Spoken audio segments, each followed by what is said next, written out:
Hey guys, it's 6 Feet of Fashion. Welcome back to my YouTube channel. So for today's video, I want to review Maybelline's Superstay Full Coverage 24-Hour Foundation. So they say it's 24 hours. I have used it one time, so I wanted to do a full day review of it today. So I'm going to put it on and do my face today, and then come back later on and let you guys see how it holds up. I especially want to see how it holds up for oily skin. I am extremely oily, and so I want to go through the whole process of wearing it out and just seeing how it holds up. We're going to get started with Rimmel Stay Matte Primer. This is one of my favorite primers for oily skin. I just really like it. Even though it's a cream base, I just really feel like it gives you a nice mattifying base to start with for my oily skin sisters. So we're just going to rub that into the skin. So what I'm going to do today is I'm going to go ahead and set this primer, just because I really want to give this foundation, you know, the good old try. Like, this is what I really do for an everyday flawless matte look. So I'm going to use Beauty Bakery's Flower, and this is in the color Yellow. I've never used this for setting my primer before, but we're just going to see how it goes. Today I'll be using an Eco Tools sponge. So we'll see how that goes. I'm just going to use the bottom part of it and just dip it into the powder from Beauty Bakery and press it into my skin. And what this does is basically it's just another avenue for combating your oil. I've seen Jackie Aina do it, so I've done it a couple times. I'm not really sure how much of a difference it makes, but we'll see today.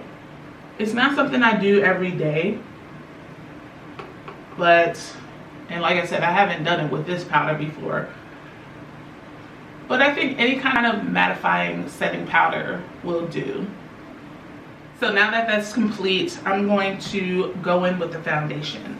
I'm going to use my e.l.f. Flawless Face Brush to apply this foundation. So we're going to see, like, as you can see, with no makeup, I have acne scarring, I have, you know, uneven skin tone.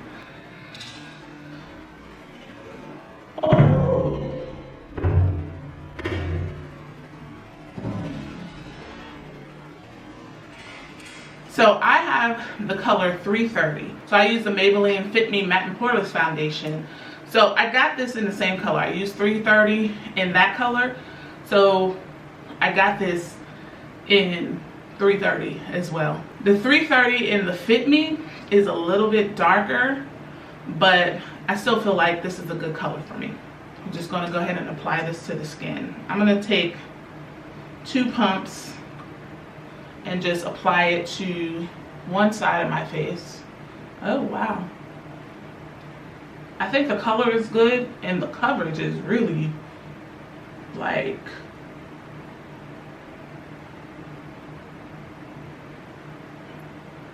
the coverage is really nice.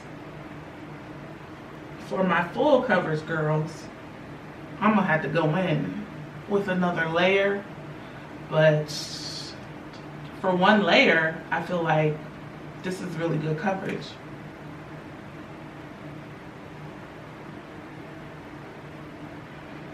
Just kind of dab it. Dab and buff, dab and buff. It's a really creamy consistency. It's not as watery as the Fit Me Matte and Poreless. I feel like it's a thicker consistency, and I feel like the coverage is really, really, really, really good. I feel like the color, well, I feel like the color is pretty on par with the 330 from the Fit Me foundation. I actually don't even know if I need to go in with any additional coverage. I mean, I could go in and just, you know, fill in some of my acne scarring. I will go in with like a half a pump more, just to get some of the scarring on my chin and my cheeks covered. But so far so good. I really like the coverage. I really like the consistency. It dries down very fast, so you want to make sure, like I said, I do one side of my face and then I do the other side. I don't dab all over my face and then blend. I feel like this might dry down a little too quickly for you to do that, so just make sure that you're blending it all in. Behind the ears, under the chin, you know, into the hairline. It feels really good. Like, I am digging it. So like I said, I think the coverage is definitely more full coverage. It's not as watery, and even just the consistency on the brush is just more like dense, more creamy. So far so good. I like it a lot. So we're just going to go in with and conceal and highlight our face.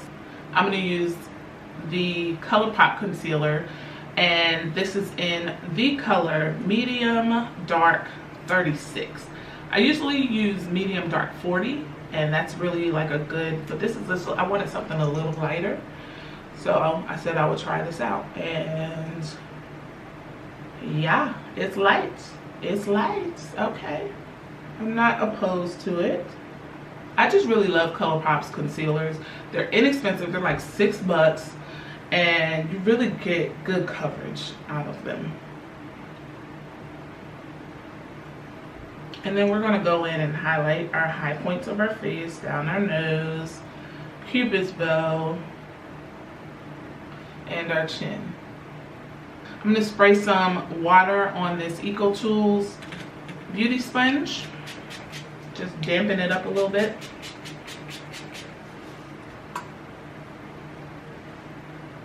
This is my first time using it, so we'll see how it goes. I like the little angles that it has. You know, it has a flat side. It has, you know, this flat side. So what side should I use? I'm going to use the bigger flat side to blend out this concealer.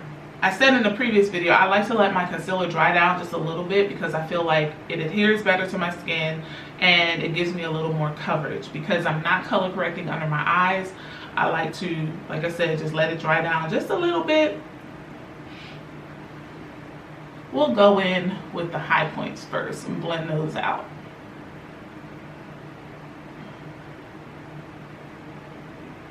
And then we'll come back and blend under the eye.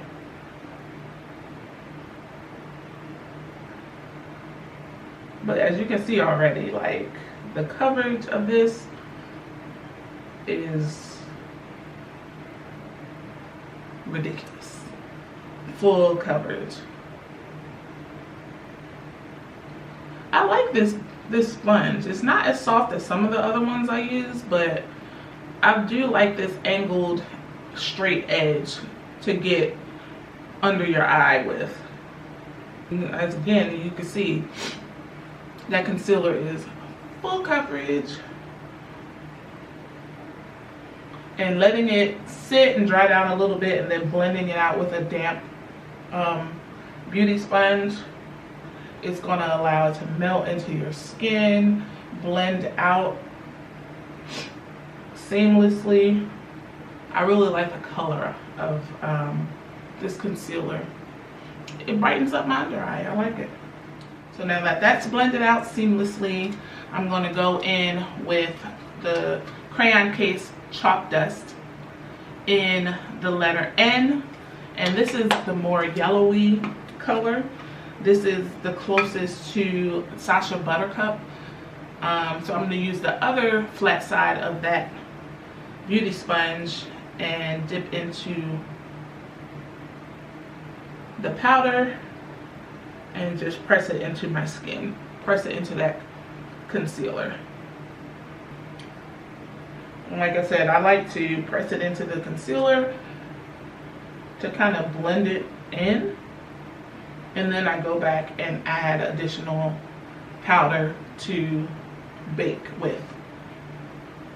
And then I'm gonna take some, like, I kind of press it in. I only do that under my eye. So I press it in and then I kind of bake the rest of my face.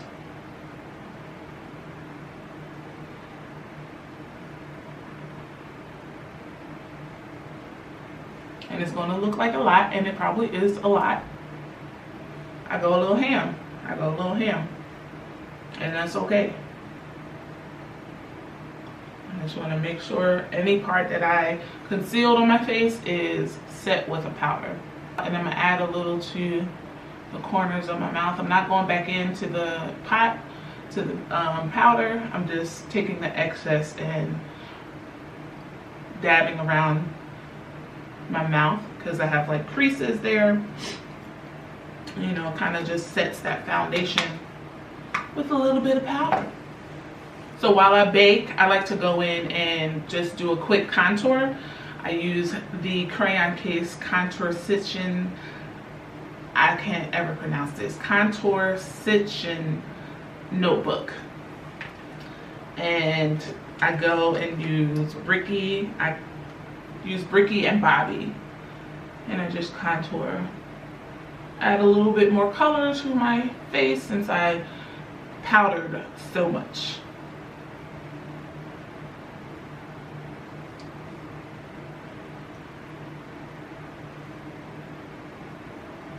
Add some color back to your skin a little bit. And then, like I said, I just do this quickly while I am baking. I don't like to bake a whole lot, but I figure might as well do something while I'm sitting here. And contouring is it. So I'm gonna go back into that Crayon Case in chalk dust and just carve out my contour. And this, again, this is good with the straight edge of the Eco Tools Beauty Sponge. You can get that sharp carve with that straight sponge.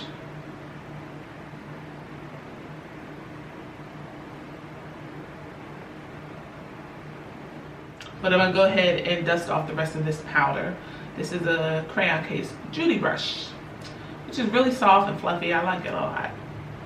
So I'll just go in circular motions and dust off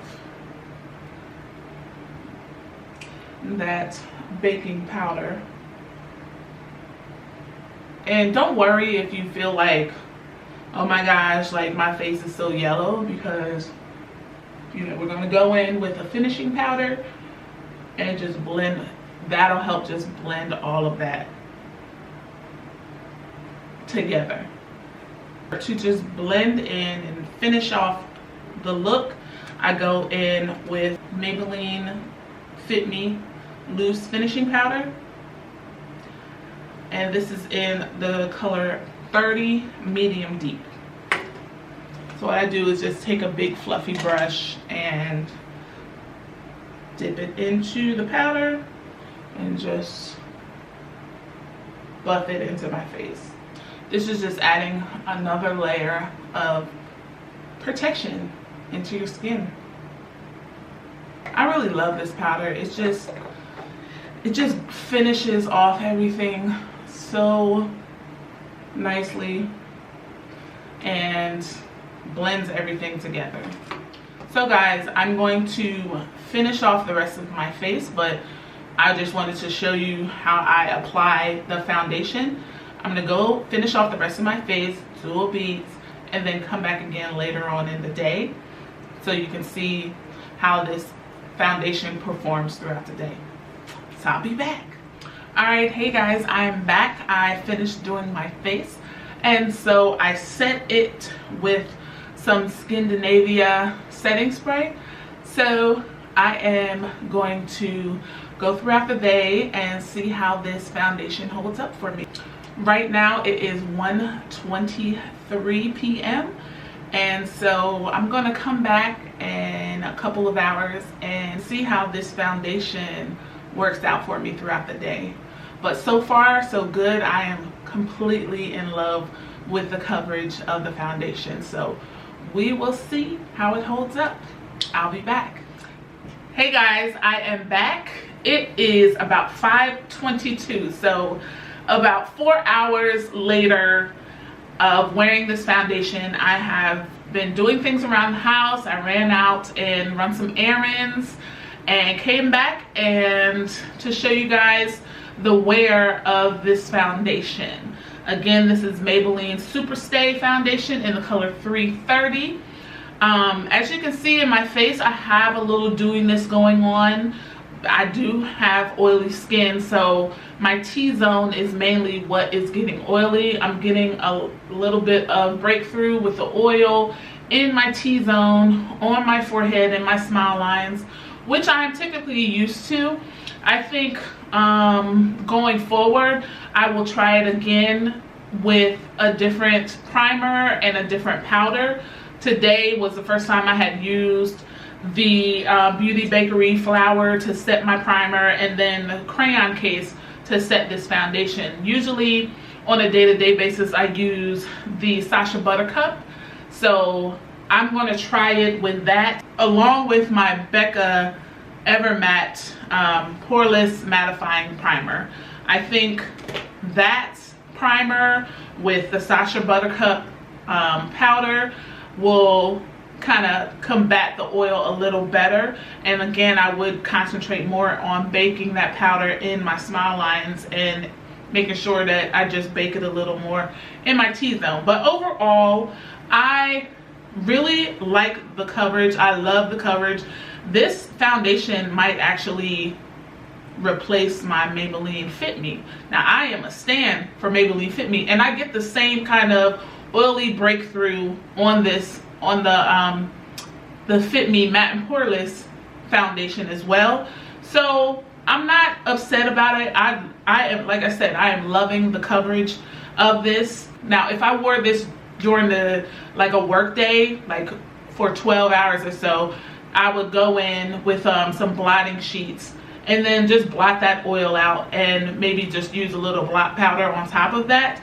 But so far, like I said, I really like this foundation. I feel like the tone, the skin tone is very good for me. Again, I said I am the number 330 in Maybelline's Fit Me Matte and Poreless. This is the number 330 in the Superstay foundation, but it's slightly lighter, but I feel like it's not enough to be a different shade on me. I feel like this is a really good shade match for me. So overall, I give this foundation a thumbs up. I would prime my face with a more mattifying primer, with a more mattifying powder, and I think I would get that flawless look that I'm looking for. So feel free to give it a try. You know, let me know what you think about it if you've used it. Let me know what you use with this foundation, especially for my oily skin sisters. I just wanted to come and let you guys know this is how this foundation works for me, and I am extremely oily, so I think it's a good look. On my eyes and for the rest of my face, I use the Motives Iconic palette, so I will be doing more looks with this palette in the future. So anyway, thank you guys for watching. I hope you enjoyed this review. Please like, share, subscribe, and comment below, and I'll see you next time. Bye.